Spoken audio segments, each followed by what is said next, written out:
Hey guys, praise the Lord. आपका स्वागत है एक नए वीडियो में। आज मैं आपके लिए लेकर आई हूँ एक 1 ईयर बाइबल रीडिंग कैलेंडर। अगर आप अपनी बाइबल को रोज़ नहीं पढ़ पाते हैं और आप कभी भी अपनी बाइबल कंप्लीट नहीं कर पाए हैं तो ये वीडियो आपके लिए है।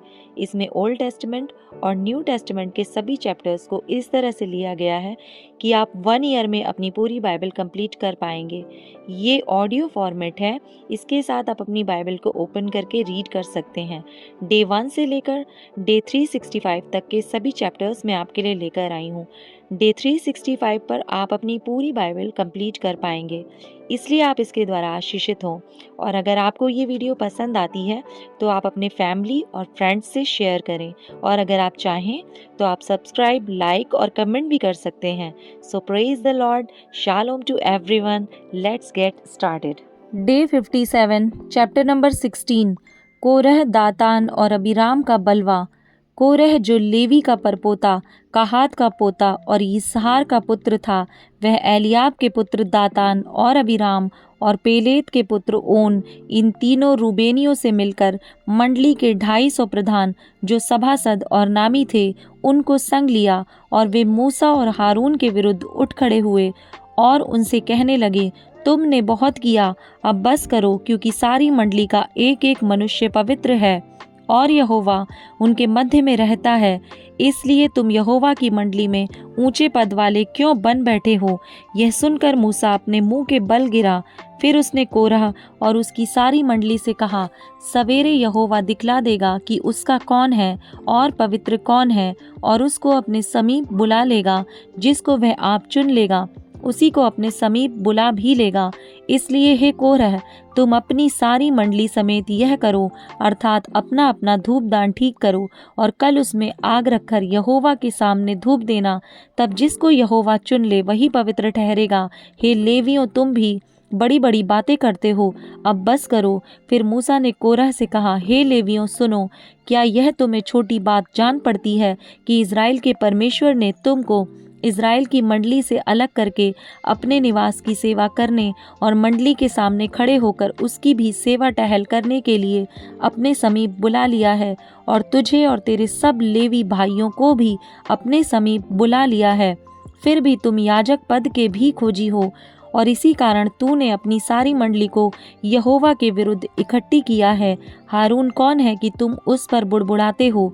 फिर मूसा ने एलियाब के पुत्र दातान और अबीराम को बुलवा भेजा, और उन्होंने कहा, हम तेरे पास नहीं आएंगे। क्या यह एक छोटी बात है कि तू हमको ऐसे देश में से जिसमें दूध और मधु की धाराएं बहती हैं, इसलिए निकाल लाया है कि हमें जंगल में मार डाले? फिर क्या तू हमारे ऊपर प्रधान भी बनकर अधिकार जताता है? फिर तूने हमें ऐसे देश में जहाँ दूध और मधु की धाराएं बहती हैं नहीं पहुँचाया, और न हमें खेतों और दाख की बारियों के अधिकारी किया। क्या तू इन लोगों की आंखों में धूल डालेगा? हम तो नहीं आएंगे। तब मूसा का कोप बहुत भड़क उठा, और उसने यहोवा से कहा, उन लोगों की भेंट की ओर दृष्टि ना कर। मैंने तो उनसे एक गदहा नहीं लिया और न उनमें से किसी की हानि की है। तब मूसा ने कोरह से कहा, कल तू अपनी सारी मंडली को साथ लेकर हारून के साथ यहोवा के सामने हाजिर होना, और तुम सब अपना अपना धूप दान लेकर उनमें धूप देना। फिर अपना अपना धूप दान, जो सब समेत 250 होंगे, यहोवा के सामने ले जाना। विशेष करके तू और हारून अपना अपना धूप दान ले जाना। इसलिए उन्होंने अपना अपना धूप दान लेकर और उनमें आग रखकर उन पर धूप डाला, और मूसा और हारून के साथ मिलाप वाले तंबू के द्वार पर खड़े हुए। और कोरह ने सारी मंडली को उनके विरुद्ध मिलाप वाले तंबू के द्वार पर इकट्ठा कर लिया। तब यहोवा का तेज सारी मंडली को दिखाई दिया। तब यहोवा ने मूसा और हारून से कहा, उस मंडली के बीच में से अलग हो जाओ कि मैं उन्हें पल भर में भस्म कर डालूं। तब वे मुंह के बल गिर के कहने लगे, हे ईश्वर, हे सब प्राणियों की आत्माओं के परमेश्वर, क्या एक पुरुष के पाप के कारण तेरा क्रोध सारी मंडली पर होगा? यहोवा ने मूसा से कहा, मंडली के लोगों से कह कि कोरह, दातान और अबीराम के तंबुओं के आसपास से हट जाओ। तब मूसा उठकर दातान और अबीराम के पास गया, और इज़राइलियों के वृद्ध लोग उसके पीछे पीछे गए। और उसने मंडली के लोगों से कहा, तुम उन दुष्ट मनुष्यों के डेरों के पास से हट जाओ और उनकी कोई वस्तु ना छुओ, कहीं ऐसा ना हो कि तुम भी उनके सब पापों में फंसकर मिट जाओ। यह सुन के वे कोरह, दातान और अबीराम के तंबुओं के आसपास से हट गए, परंतु दातान और अबीराम निकलकर अपनी पत्नियों, बेटों और बाल बच्चों समेत अपने अपने डेरे के द्वार पर खड़े हुए। तब मूसा ने कहा, इससे तुम जान लोगे कि यहोवा ने मुझे भेजा है कि यह सब काम करूं, क्योंकि मैंने अपनी इच्छा से कुछ नहीं किया। यदि उन मनुष्यों की मृत्यु और सब मनुष्यों के समान हो और उनका दंड सब मनुष्यों के समान हो, तब जानो कि मैं यहोवा का भेजा हुआ नहीं हूँ। परंतु यदि यहोवा अपनी अनोखी शक्ति प्रकट करे और पृथ्वी अपना मुंह पसार कर उनको और उनका सब कुछ निगल जाए और वे जीते जी अधोलोक में जा पड़ें, तो तुम समझ लो कि इन मनुष्यों ने यहोवा का अपमान किया है।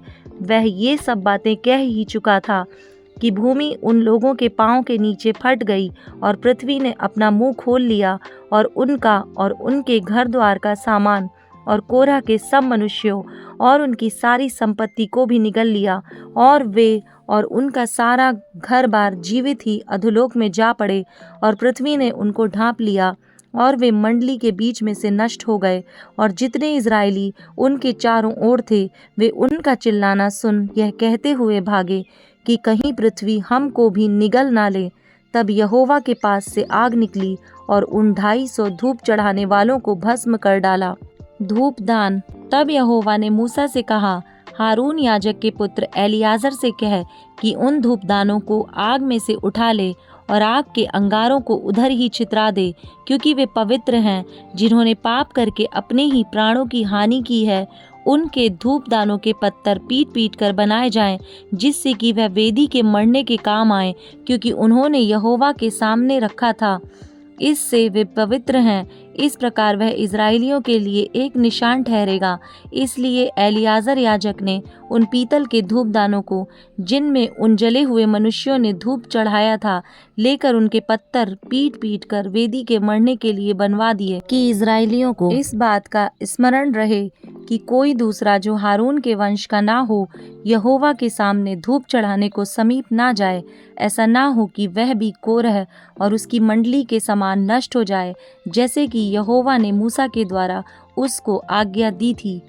इजराइलियों में महामारी। दूसरे दिन इजराइलियों की सारी मंडली यह कहकर मूसा और हारून पर बुड़बुड़ाने लगी कि यहोवा की प्रजा को तुमने मार डाला है। और जब मंडली के लोग मूसा और हारून के विरुद्ध इकट्ठे हो रहे थे, तब उन्होंने मिलाप वाले तंबू की ओर दृष्टि की और देखा कि बादल ने उसे छा लिया है और यहोवा का तेज दिखाई दे रहा है।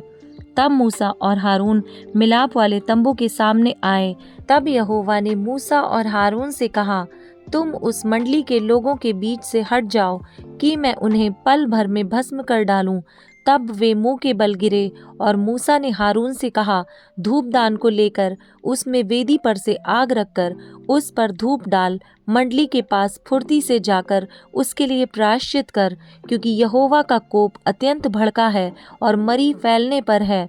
मूसा की आज्ञा के अनुसार हारून धूप लेकर मंडली के बीच में दौड़ा गया, और यह देखकर कि लोगों में मरी फैलने लगी है, उसने धूप जलाकर लोगों के लिए प्रायश्चित किया, और वह मुर्दों और जीवित के मध्य में खड़ा हुआ। तब मरी थम गई, और जो कोरह के संग भागी होकर मर गए थे, उन्हें छोड़ जो लोग इस मरी से मर गए, वे 14,700 थे। तब हारून मिलाप वाले तंबू के द्वार पर मूसा के पास लौट गया और मरी थम गई। Chapter number 17। हारून की छड़ी में कलियां। तब यहोवा ने मूसा से कहा, इजराइलियों से बातें करके उनके पूर्वजों के घरानों के अनुसार उनके सब प्रधानों के पास से एक एक छड़ी ले, और उन 12 छड़ियों में से एक एक पर एक एक के मूल पुरुष का नाम लिख, और लेवियों की छड़ी पर हारून का नाम लिख, क्योंकि इजराइलियों के पूर्वजों के घरानों के एक एक मुख्य पुरुष की एक एक छड़ी होगी। और उन छड़ियों को मिलाप वाले तंबू में साक्षी पत्र के आगे, जहाँ मैं तुम लोगों से मिला करता हूँ, रख दे। और जिस पुरुष को मैं चुनूंगा, उसकी छड़ी में कलियां फूट निकलेंगी, और इजराइली जो तुम पर बुड़बुड़ाते रहते हैं, वह बुड़बुड़ाना मैं अपने ऊपर से दूर करूँगा। अतः मूसा ने इस्राएलियों से यह बात कही और उनके सब प्रधानों ने अपने अपने लिए अपने अपने पूर्वजों के घरानों के अनुसार एक एक छड़ी उसे दी। इस प्रकार 12 छड़ियां हुईं और उनकी छड़ियों में हारून की भी छड़ी थी। उन छड़ियों को मूसा ने साक्षी पत्र के तंबू में यहोवा के सामने रख दिया। दूसरे दिन मूसा साक्षी पत्र के तंबू में गया तो क्या देखा कि हारून की छड़ी जो लेवी के घराने के लिए थी उसमें कलियां फूट निकलीं, अर्थात उसमें कलियां लगीं और फूल भी फूले और पक्के बादाम भी लगे हैं।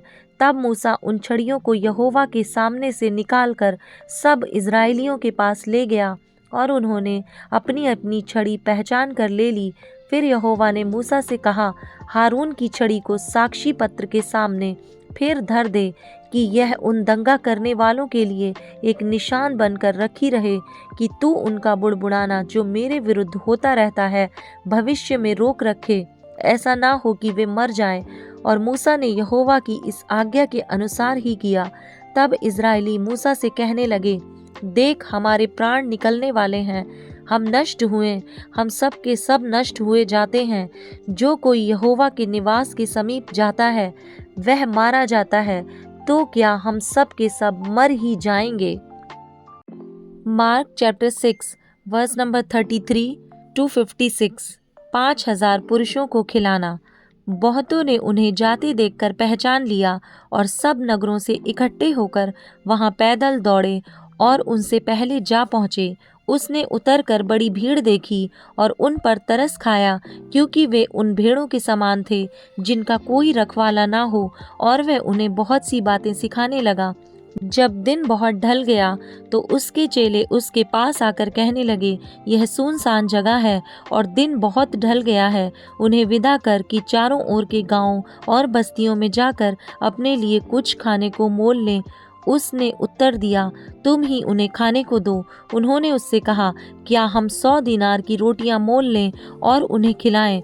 उसने उनसे कहा, जाकर देखो तुम्हारे पास कितनी रोटियां हैं। उन्होंने मालूम करके कहा, 5 और 2 मछली भी। तब उसने उन्हें आज्ञा दी कि सबको हरी घास पर पाती पाती से बैठा दो। वे 100-100 और 50-50 करके पाती पाती बैठ गए। उसने उन 5 रोटियों को और 2 मछलियों को लिया और स्वर्ग की ओर देखकर धन्यवाद किया और रोटियां तोड़ तोड़ कर चेलों को देता गया कि वे लोगों को परोसें, और वे 2 मछलियां भी उन सब में बांट दी। सब खाकर तृप्त हो गए और उन्होंने टुकड़ों से 12 टोकरियां भरकर उठाईं, और कुछ मछलियों से भी। जिन्होंने रोटियां खाई वे 5000 पुरुष थे। यीशु का पानी पर चलना।